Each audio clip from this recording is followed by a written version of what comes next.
everybody. My name is Claire Bloom. I'm the Executive Director of the Tarzana Community and Cultural Center. And I want to thank you all for coming to this fantastic Zoom webinar tonight. I'm very excited about this webinar, Managing Relationships in Trying Times, for a couple of reasons. The first reason is that I believe that relationships are extremely important to our personal happiness and well-being.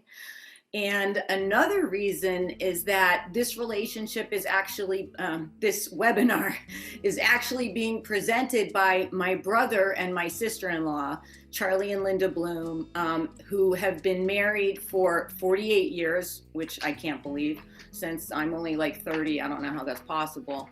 But anyway, and they have devoted their lives to therapy, to personal growth, and particularly to couples counseling. And they do workshops all over the world. This is going to be a gift to the center that they are providing us. And they're calling right now. So I hope we're having a little technical glitches.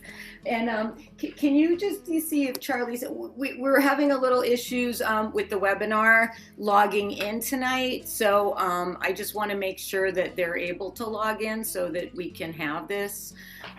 Anyway, it's going to be really great once we get it going. I just want to explain a little bit more about them. Like, they're both therapists and authors. They've written a number of books. One of them is a bestseller, and it's called 101 Things I Wish I Knew When I Got Married, which, as you can see, mine is well worn. And there's, I love this book in particular because the information is divided into a lot of short chapters. And just to give you an idea, if you choose, here's like some of the names of the chapters. If you choose monogamy, keep your agreement. It's possible to hate and love someone at the same time. That I can vouch for is true. And your primary relationship is with your partner, not with your children. PTA moms, listen to that. And secrets or lies. Oh, shoot. Okay, I didn't know that one. And my personal favorite, chapter 77, if your partner thinks something is important, it is. So that's a really great book. And they also have free ebooks on their website. We're going to put the website in the chat so you don't have to remember right now, but it's www.bloomwork.com, and they have 3 great ebooks that you can check out. It was on that banner as you came into the waiting room. So anyway, I want to thank them for doing this. It's a gift to the center, so we were able to make it a little fundraiser for us, but also provide a service to everybody that might be struggling with their relationship, particularly in these dire times. There's going to be a 40-minute presentation. After that, we'll do some Q&A. Now, before I introduce them, I want to make sure that they are here. You know why? What? Yeah. What? Maybe I'll see if I can split you on speakerphone. We could do that. That's might be what we have to do. What's that? Can you hear me now? Wait, do you hear him? What? Wait. Go ahead. How about now? Yes. Is that Can to you you? hear me now? Is that to you? Yes. Turn it up. We have a problem, but I think it's solved. Well said. Well said. Okay, are you set with Wow. that? All right, we'll just speak up.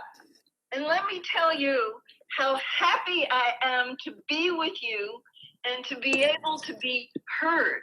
I have really been looking forward to this evening, but it is amped up even more because there were some challenges to get with you so that we can be heard with our message, which is it's trying times. And we're being challenged to do things that we haven't done before. Thank goodness for Zoom. Zoom is really helping a whole lot of us all over the world because in the middle of this pandemic, we've got stress coming from all different directions. We're stressed learning to up-level our skills for technology in the moment. We're stressed because there's dangerous disease and we fear that we could get sick. God forbid, die. We're afraid that somebody that we love and care for could get sick. Maybe we would lose them. The introverts are stressed because they don't get enough time alone. A lot of them, kids are home. We love our kids, but we didn't go into early childhood education because we didn't want to be with them all day. We want the people to educate them who are trained for that. The extroverts, some of us are lonely because we don't get to go to the parties and the events and meet them places so that we can have enough social life to sustain us. There are fears about money because the economy is in an uproar. Some people don't even know if their place of employment is even going to exist, that they may go out of business. And people have a short fuse, a lot of us, because of the stress. So things that would roll off before, we can get more irritated, we can get more agitated, we can get more reactive, we can say things that we don't even mean. So there's stress coming from a lot of places, not the least of which the people who are in charge, so-called, some of the political people are telling us something that's quite different than the medical experts. And that in and of itself is a form of stress, and not knowing when this normal will ever come back again that we had known. So we are challenged in these times, and we are challenging you right now to be specific. I just gave you a starter kit of some of the ways in which you might be stressed. Your particular way of being stressed may not be on that list, but if we can tell ourselves the truth, that's a good start. If we have a confidant, we might be up to telling them the truth about where our stress is coming from. And then by all means, mine the crisis for the gold. Looking for the blessing in the crisis. We can find ways to stress reduce, which will hold us in good stead for the rest of our life. Because crises come, uninvited health crises, losses, crisis with our kids, financial, professional. And if we use this as an opportunity to learn how to handle our stress well, that's a gift that'll keep on giving. My turn? Your turn. Okay. Well, the first thing I want to do is I want to thank those of you who are still on this call. The patient people. Yeah, I really, no, I'm serious. Because that's kind of one of the major themes of our talk tonight was going to be, still is, the theme of commitment. I suspect that some of the people who had been on the call at the beginning were not as committed to hanging in there when things got difficult. We got the hardcore. Yeah, when they got frustrating, when they got disappointing, when things didn't go the way you wanted them to or expected them to. Not everybody, I suspect, stayed on, but you did. So that is a lesson in commitment and intention, because I know that although things began to feel like they were kind of falling apart, our moderator, Ms. Bloom, she had an intention to have this happen tonight, even though there were some of you and, you know, some of us that had our doubts. But here we are. And that's a very powerful teaching. That's one of the things that we really want to leave everybody with, that at the end of this talk, you will be clear about the power of your intent, the power of intention, and the power of attention. Because one of the things that will really serve you in this time of challenge is to be able to focus your intention and your attention on what it is that is most important to you at that time. And I know that a lot of us are very concerned about getting a lot done, and we're good at multitasking. Well, multitasking has a downside. Some of you might have noticed that when you take on too many things at once in order to try to get more done, it can backfire. So one of the things that I love to remind people about is this saying, which some of my Buddhist friends have taught me, which is, and it applies to this situation right now, here, tonight, today, between us. The situation is extremely urgent. We have so much to cover. We have so much we want to express. We have so much to do, and we have so little time. The situation is extremely urgent, and so we must proceed very slowly.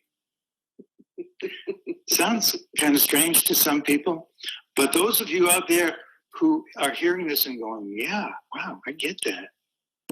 When I rush through things, I sometimes end up taking more time and making more mistakes, and it ends up, being less efficient.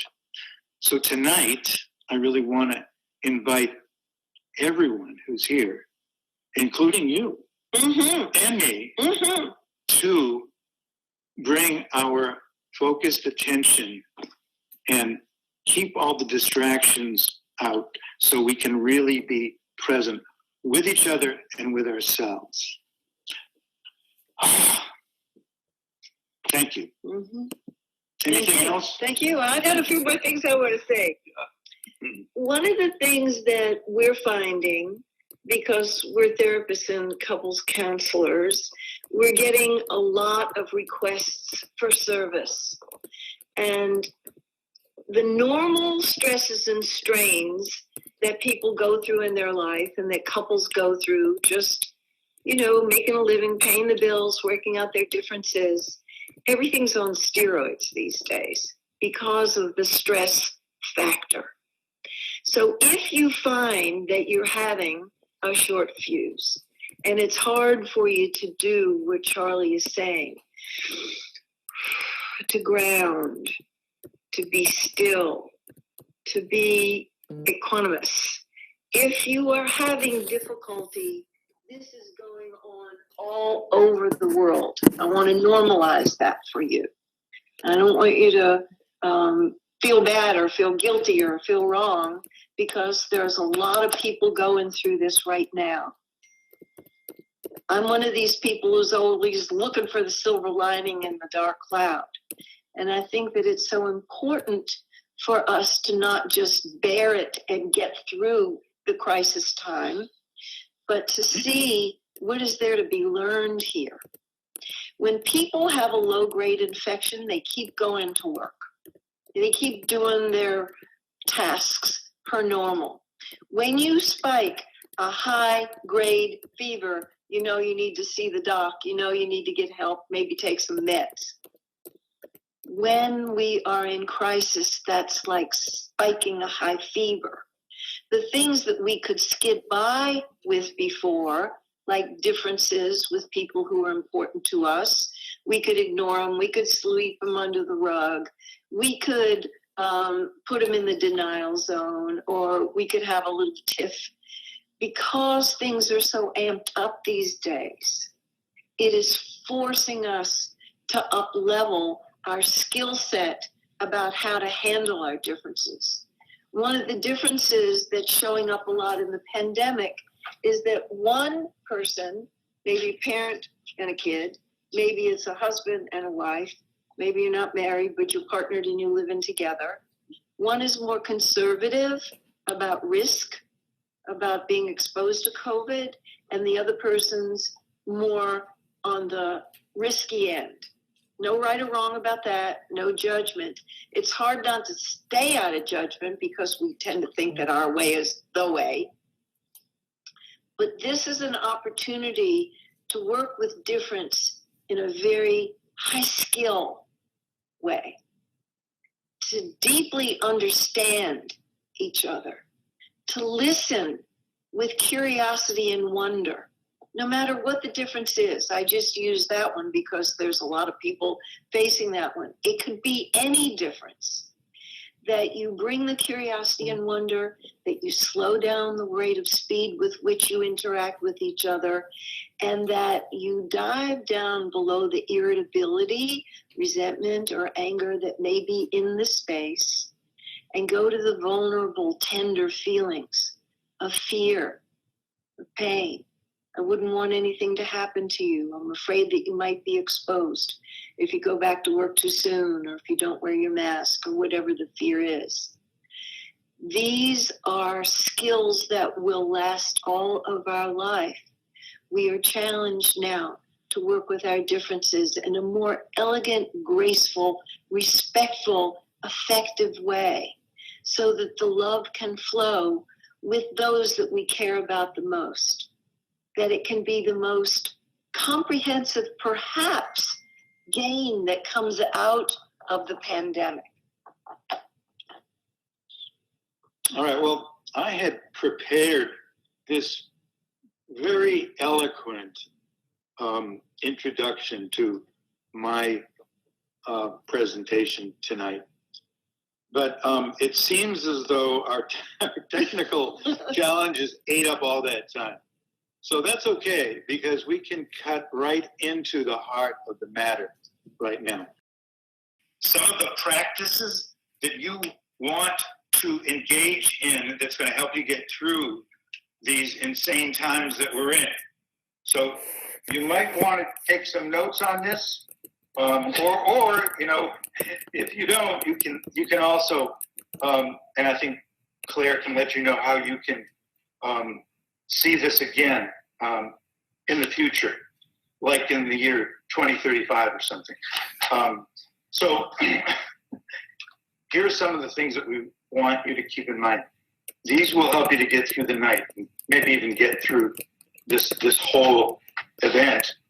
Not only survive it, but actually come out ahead. So here we are. And you can help me with this because I've got this. I will help you. So the first one is to slow down. You may have noticed that that's already happening. Things are not going quite as fast as they used to go. So don't fight it. Give yourself permission and enjoy the slower rate, the slower pace that things are happening at. Good for your health, good for your relationship, good for your well-being. And cut yourself some slack.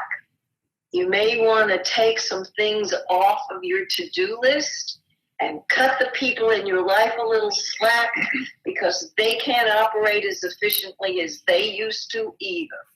So we need to hold a different mode of operating and go for the peace of mind rather than the productivity. It's good for your relationships.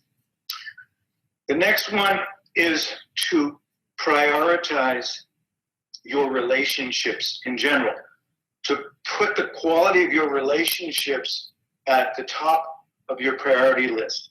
In other words, when you think about making decisions, and one of the elements in it that you've got to consider has to do with your relationship. Make choices that for the most part, can't always do it, but to the degree that you can, will enhance the quality of your relationship. And I want you to keep something in mind that will help you to do that.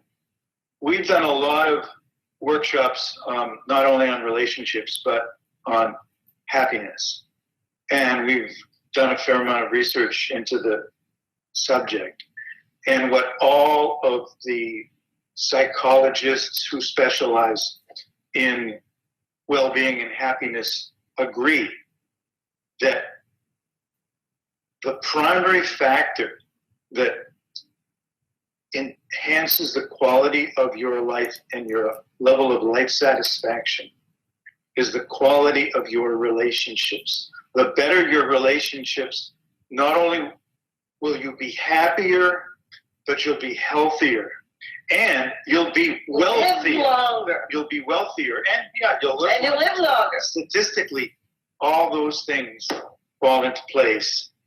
So many of us prioritize other things above our relationships. And sometimes we have to.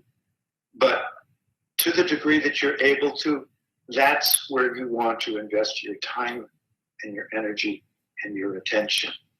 And here's another thing that the people that we really respect in the positive psychology movement say: gratitude.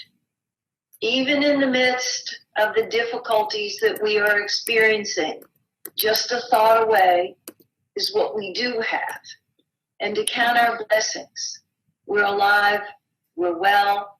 If you have kids, if you have family, if you have friends, if you have a home, if you have a job, if you have a bank account, there's so much to be grateful for. And it's important to tell the truth about the stress and not pretend that we're just fine, we're just fine, we're just fine. We need to tell the truth about that. But just a thought away is all the wonderful things that we do have. Some of the people in the positive psychology movement say that the quickest uplift in your mood, which they call a joy jolt, is to go to the gratitude and appreciation for what we do have. This next one is one that you may not hear from too many people as a high priority, and it may seem incongruent with the whole idea of putting your relationship first. But we're not exactly saying put your relationship first. We're suggesting that you keep that at a very high level and that you focus your attention and your intention on the well-being of your partner, and you make their fulfillment and their well-being as important, but not more so than your own. Practice generosity. Yeah, practice generosity, practice kindness, but not just to other people, but to yourself. Yeah. Sometimes we are the hardest person in our life to really be kind and generous of spirit to. Sometimes we have expectations of ourselves that we don't put on other people. We require us to be more service-oriented, more perfect, more respectful, more whatever we think people should be. And we can be less forgiving of ourselves. Be kind and generous to yourself, because to the degree that you can be that way, you will absolutely have more to give to the people that you love. Here's another opportunity during the pandemic. If you're stressed and your fuse is short and you find you're getting irritable with people and you're having breakdowns in your communication, if you're arguing, AFGO, another friggin' growth opportunity. You have the opportunity to practice repair. And all of the happiest couples that we know, and we make a point of collecting them, they're champions of repair. Mm-hmm. They know how to get vulnerable. They know how to do a do-over. They know how to make a thorough apology. They know how to open to forgive and let go and learn from the breakdown so they can go on to have other breakdowns instead of just doing the same one over and over again. Yeah, it's more interesting that way. If you're finding yourself having a short fuse and you have breakdowns, you can learn the fine art of repair. So one of the first rules of repair or guidelines has to do with the willingness to take responsibility for your part when things do break down. And this is not an if, it's a when, particularly during these times. You may have noticed that your fuse is a little shorter, or a lot shorter these days. You may have noticed that you're not as patient as you'd like to be, or that your partner isn't, if you have a partner, or other people don't seem to be as patient as they used to be. So it's a given that you're going to say things impulsively that are not necessarily the best things to say, and you may even regret it after you say it, or you may regret it while you're saying it, or you may think about saying it and realize that that's not a nice thing to do, and you might say it anyway. These things happen when we're under stress, and these are stressful times. Be willing to take responsibility for it, accept that, yeah, I screwed up, I acknowledge it. I'm sorry. You know, I really apologize for saying that. It was not very nice. It wasn't very kind of me to say it. And I just want you to know that I'm sincerely sorry about that. Sorry isn't always enough, but it's a good start. But don't say you're sorry unless you are 100% clear that it's sincere and that you mean it. Mm-hmm. Don't, because it's worse. Just to say it because that's what you think you should say when you don't really feel it. Don't even bother. So the next one is compassionate self-care, responsible self-care. And this is related to the specific stress reduction techniques that work for us. So people have all different kinds of things that they do. Some people meditate, some people pray, some people do yoga, some people ride their bike, or they walk, or they hike, or they're in nature. Some people journal, some people like the hot tub. Some people just really want to talk. They just want to talk to their friends by Zoom or FaceTime or phone. And this would be the time to identify the ways you fill up your soul tank and what works for you, and to gift yourself with more of those. And you may want to expand your repertoire and try some things perhaps that you haven't tried before that will bring your stress down. Because this is one of those gifts that keeps on giving when you really know how to bring your stress down and you gift yourself with those abundantly. Yeah, we've got a few more things here, but we don't want to take. I want to do one more quick. Okay. Because then we want time for your questions, and that is very simply become a world-class listener. Mm-hmm. I mean it. People think that communication is the key to successful relationships, and communication is absolutely essential.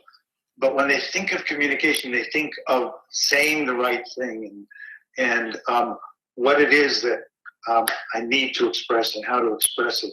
And all that is important. But it's not more important than becoming a world-class listener. Somebody who can really give their focused attention, that they're not answering the phone, or they're not spacing out, or they're not, daydreaming, or they're present with you, and they're not preparing their retort to what you're saying. Learn how to listen. It'll get you further, particularly at these times, in your relationship than practically anything else. I want to thank you for becoming a world-class listener, because when we were early together, you weren't such a good listener. I wasn't a very great listener myself. I was too busy trying to teach you to listen better. Yeah, well, I feel really loved and honored and cherished and cared about because you've become such a champion listener. Thank you. I appreciate that. Okay, so can we Claire's gonna invite them to Claire's offer some gonna, questions. well, the way we were supposed to do it is she was gonna read the questions, but can we hear her? Yeah, can you hear me? You should. I can, Yeah. yeah, we Yes. can hear you. Okay. So here's one of the things. Hey Gary, do we still have like a few people here? Because Is anybody out there? I was. They can submit questions, but they should do it through the chat. Yeah, they have to do it through the chat, and it has to be to everyone, because the private me, I don't know who's getting that, but there's like Claire Bloom isn't getting it. Okay, so it's going to take people who are very, very brave and exposing their ugliest, deepest, darkest secrets. Claire, do you have a question? Well, I do actually, but we'll get to that in a minute. In the heat of an argument, when your partner is angry and doesn't want to reason it out, what do? You wait a little while, because sometimes people are so agitated that they don't want to speak yet because they're fearful that they're going to say something that they're sorry for. And it's a good idea to take a little break and compose ourselves, just to calm down enough to be able to think with our neocortex rather than our reptilian brain that only knows freeze, fight, and flight. So taking a little break is okay. Shouldn't be too long a break, with an intention of composing ourselves enough so that when we can come back to engage, we say something constructive, that we ask questions of each other designed to have deeper understanding and learning, not to be right, not to get our way, not to dominate. That makes all the difference, is how we use the break, that we're getting ourselves ready for a constructive, fulfilling conversation where two people understand each other, and out of that comes a connection. Not necessarily agreement, but a connection comes from the understanding. Because you don't resolve everything. Every couple, even the happiest couples, have some irreconcilable differences. That's okay, but a lot of them can get complete if people keep their composure enough to dialogue with goodwill. That's a great answer, Linda. I know our listeners really appreciated that. Okay, people are getting a little less shy now. There's questions that are coming in. So, Good. All right, so let's see. Okay, this is funny. I know this person. I won't mention her name, but she says, "How about sex?" Now, I don't know what that means. Oh, about it. Sex is great. I mean, I don't know what the... And I said, well, what about sex? Maybe you guys just want to expound a little on sex. I don't know. Well, one of the things that, in our research and studies on the subject of relationships, one of the things, again, that a lot of the researchers have found is that for almost, not all, but almost all couples, it's a very important part of their relationship. Not just intercourse, physical sex in the sense that, we think about it, but physical intimacy is extremely important. Our second book is called Secrets of Great Marriages, and in it, we interviewed quite a few couples, and for almost every single one, it was a very important aspect of their relationship. And we had people that we interviewed who had been married Older than us. 80s. Yeah, people who were had been married 65 or 70 years, and they said, well, we still really enjoy being physical with each other. It's not exactly the same as it was 50 years ago, but we do we do really cherish that aspect of our relationship. And although some people think of our culture in America as being obsessed with sex, a lot of people in other parts of the world, particularly like in Western Europe, see us as being pretty puritanical when it comes to sex. So there's, we've got some very confusing mixed messages that we, many of us have grown up with. So part of the ability to more fully enjoy sexuality is to be able to talk about it with your partner openly, and that at first can feel sort of awkward or embarrassing, but the more you can do that, the more you can practice that, the more comfortable you get with it, and also the more able you are to not only be able to converse about it, but to experience it and to experiment with different types of sexual contact. So, you never outgrow that desire. Before you go on to the next question, I just want to add a little tidbit to what Charlie's saying. I'm totally with him, but I'm a believer, and I offer this to the couples that we work with and the students that we work with, that foreplay is everything that went on since the last time we had sex to this time.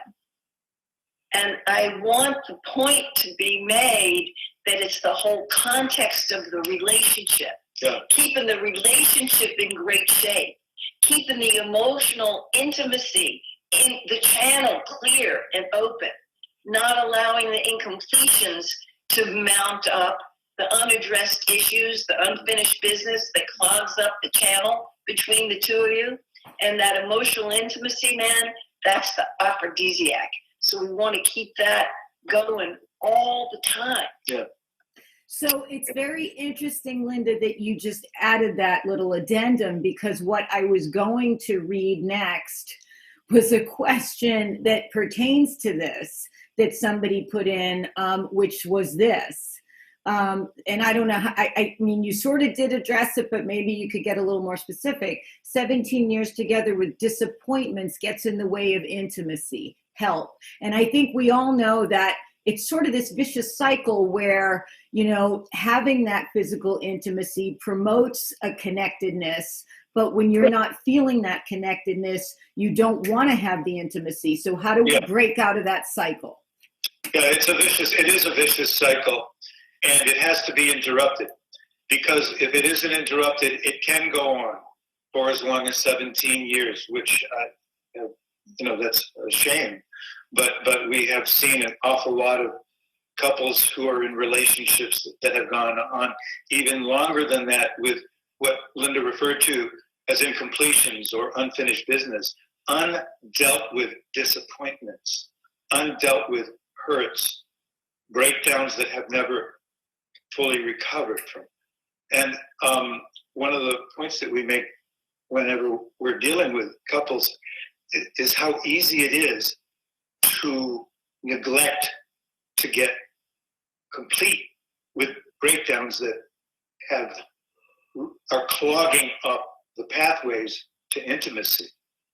And there's good reason why we're reluctant to do that, because so many of us have tried to repair things, and because we or our partner hasn't really dealt with some of their reactive patterns and defensive patterns, that you just go down that rabbit hole, because you start trying to deal with it, and you trigger each other, and then they react to you, and you end up, it's worse than it was before. And so they conclude, understandably, that Jesus, we're better off just not even looking at this. But the price that you pay for neglecting these issues that just simmer on the back burner, and it's, even if you turn the heat down, whatever's on the back burner at some point is going to burn.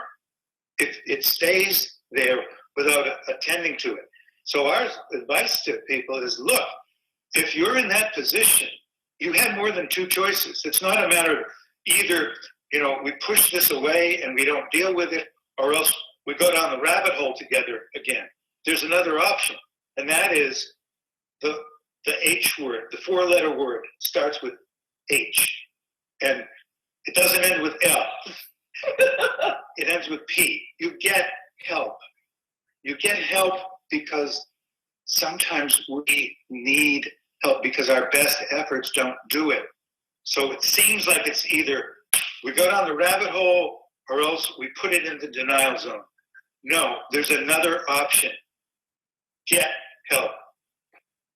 Okay, great. Now I'm just going to piggyback on that for a second because I suspect there are other people that might be thinking what I'm thinking right now, which is, what if one person wants to do that and the other person doesn't? The motivated person should get the help. If they really get clear that there are possibilities, you have to believe that you don't have to just stand it, and they change the way they dance in the relationship, the other person has to do. Yeah. If they start revealing more about what hurts, their fears, their disappointment, their loneliness, In other words, about being disconnected, if they get more vulnerable, the V word, they have moved things out of the denial zone. They've moved things out of the, I'm just going to stand it, we're just going to have a stiff upper face, we're just going to bear it. If one person gets some good help and starts moving in their life so that they open up rather than close, so they hold out a vision of possibility to the other person, if they get real and authentic about this is a source of great heartache, this is a loss to me that we don't have as much emotional intimacy or sexual intimacy or fun or whatever the disappointment is, or all of the above, the other person usually can't dance the way they used to. There has been an unconscious conspiracy. There's been an unconscious agreement that we let the sleeping dogs lie. Yeah. So I say, wake the dogs the hell up. Maybe things are going to get a little bit more agitated. Sometimes they have to get worse before they get better. But if you get habituated to just settling, then that's what you're going to live out for the rest of your days. And I always work with people about, imagine being an old wise person and looking back on your life. What would the old wise person tell you about now? That you had some personal power and you didn't use it. We don't want to get to the end of their life and think we blew it. We could have had so much more, but we didn't go for it. Yeah. Nothing like a pandemic to wake us up. Okay, great. All right, I'm going to get off of this path and go to some kind of more specific questions we have here that I think might be easier to answer, but what do I know? Okay, what advice do you have for a partner who's micromanaging?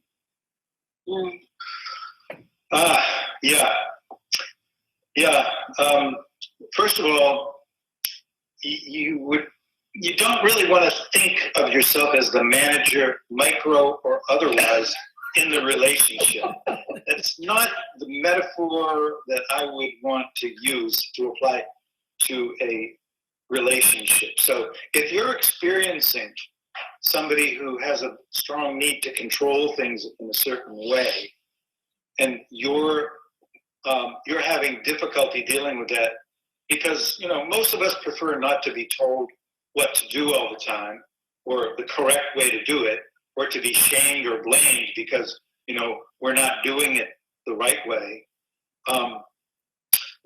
What's helpful is, rather than to act from the impulse to try to control back the other person by saying things like, you're controlling again, or stop doing that, or you're always saying that, or all those kinds of statements that start with commands or the word you are examples of what you don't want to do.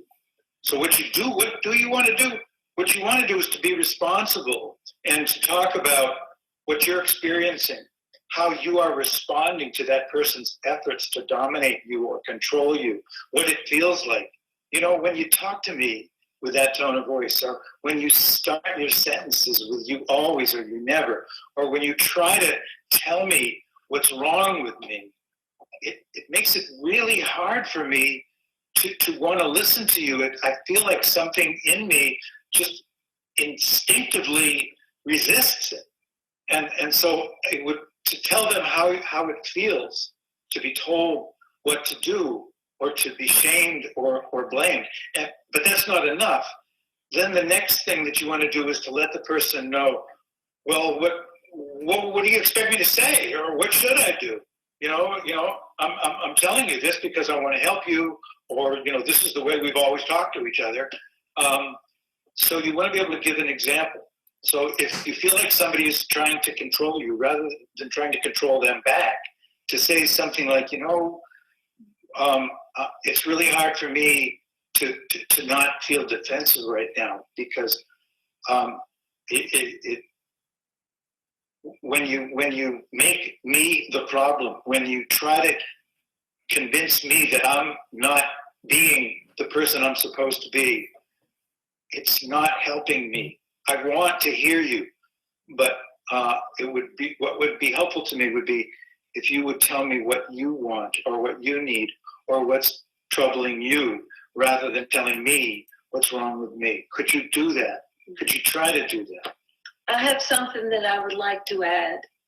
What we find with the couples that we work with, they're trying to skid by in their relationship without putting agreements in place.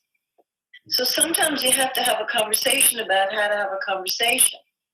And if there's more micromanaging going on than the other partner is comfortable with, they need to have a conversation about what is not working for at least one of them.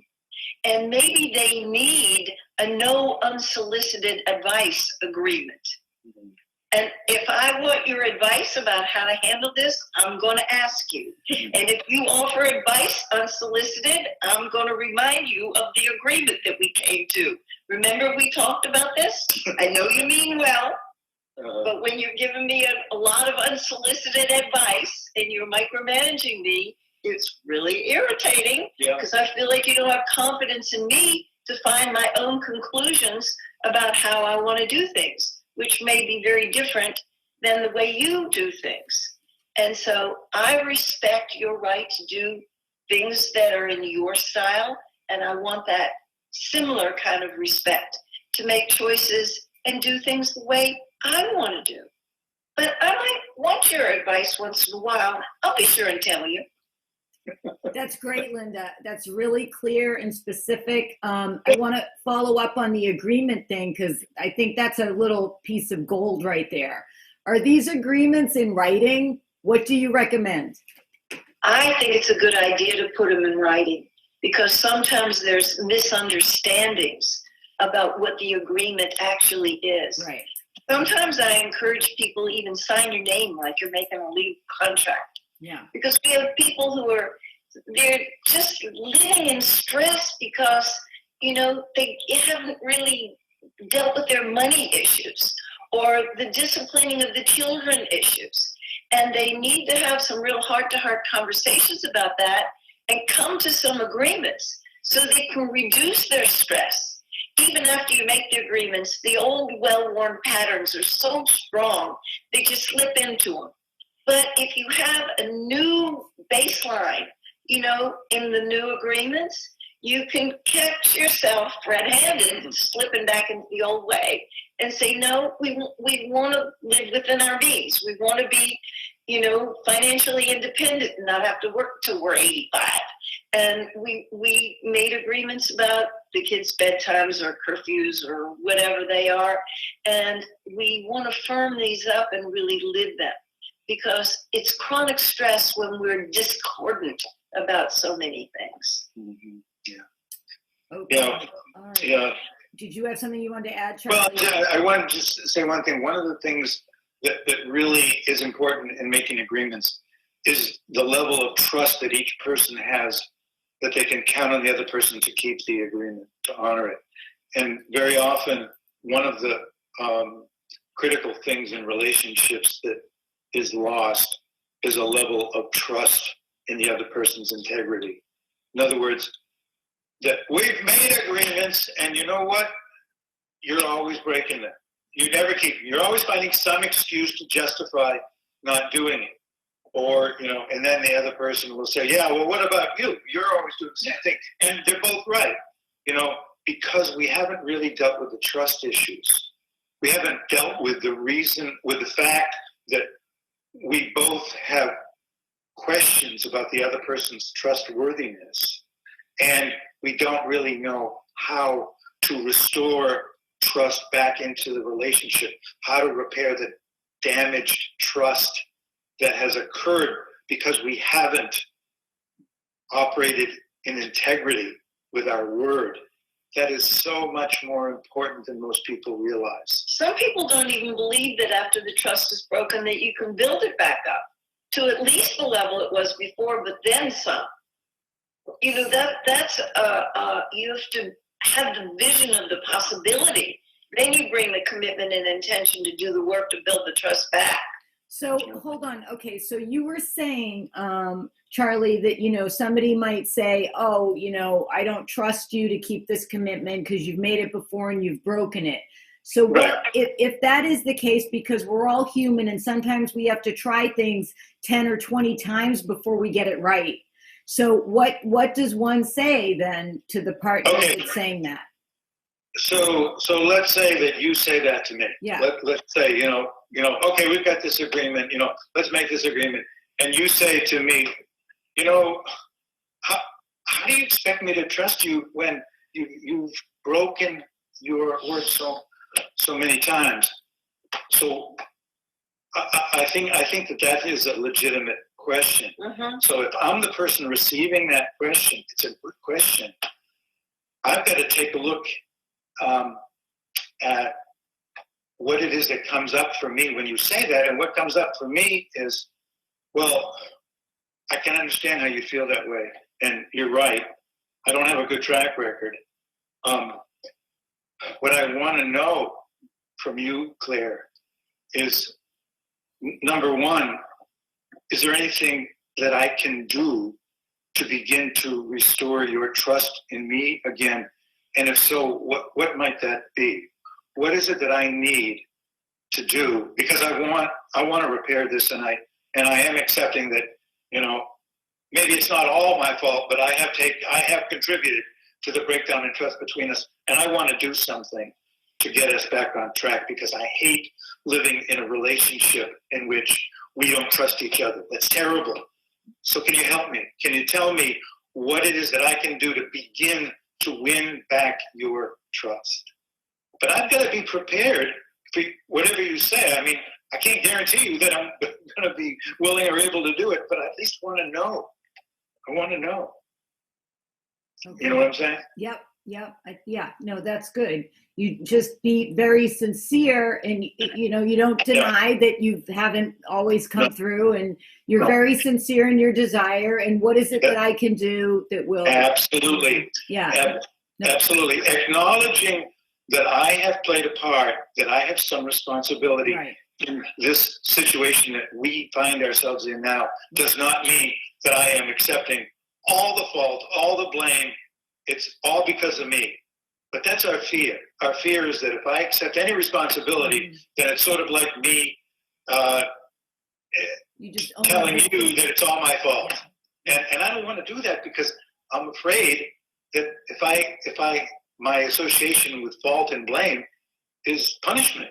So I don't want to go there, because that's too dangerous. So we've got to have a relationship that's safe enough for me to be willing to acknowledge, yeah, I do have some responsibility here. Not all of it, but I do have some, and I'm willing to talk about what that is, and I'm willing to try to, you know, improve my track record. Fantastic.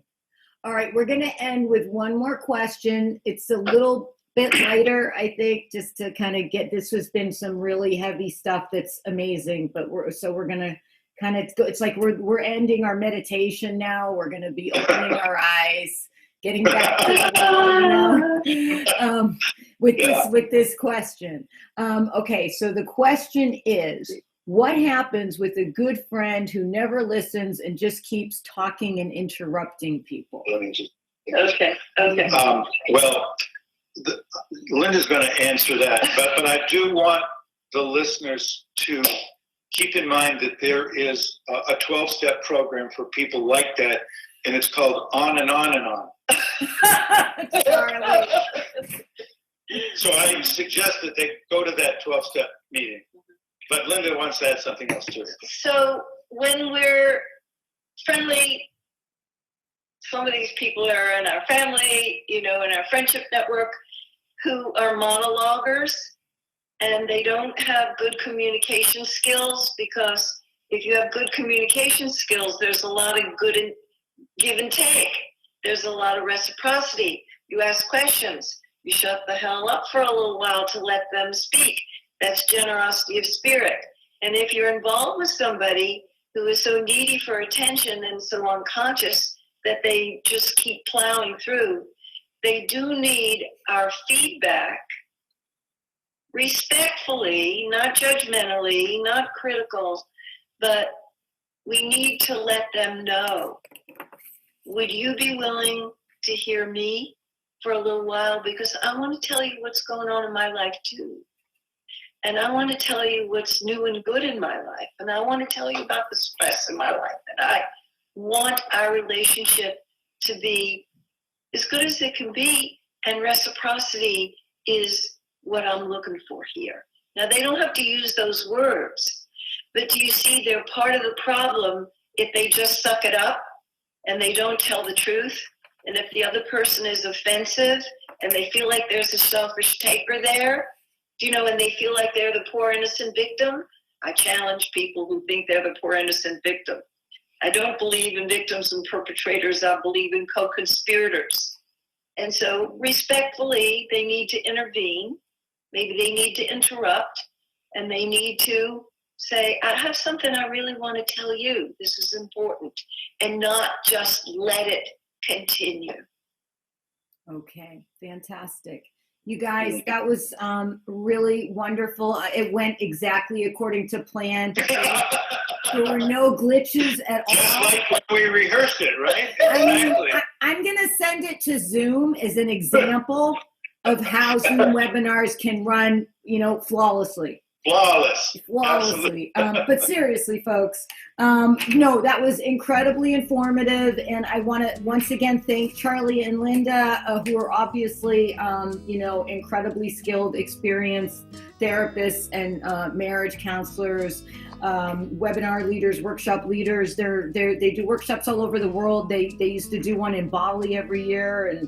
And again, I'm going to remind you to go to their website, which is www.bloomwork.com. You can download their 3 free ebooks if you just want to get a taste of them, and they're great. And also my favorite, the first and best, it was inspired by a talk Charlie gave at my wedding. I mean, I literally refer to this book. I'll say to Mike, remember chapter 72? And it's highlighted and everything. So thank you guys so much. And I just a couple other things. So this was a little fundraiser for the center. I want to thank you all for supporting the center. Thank Charlie and Linda so much for their gift. I would love to get feedback on this. So if you could email me at my email at info@mytarzana.org if you enjoyed the show. If you didn't, if you have suggestions, we always love to get feedback if you'd like to see more like this. Charlie and Linda actually have a whole repertoire of other workshops, in specific areas and relationships. They also do couples therapy via Zoom. So, if you wanted to have individual therapy with them, you can contact them through their website again, because their emails on the website. Let's see. Oh, people are saying really nice things in the chat. Charlie and Linda, people are saying wonderful show. Thank you so much. You guys are great. Everybody is just being very generous, and I hope that you all enjoyed it. And it ended up, it ended up being a great show. Thank you all for coming, and good night.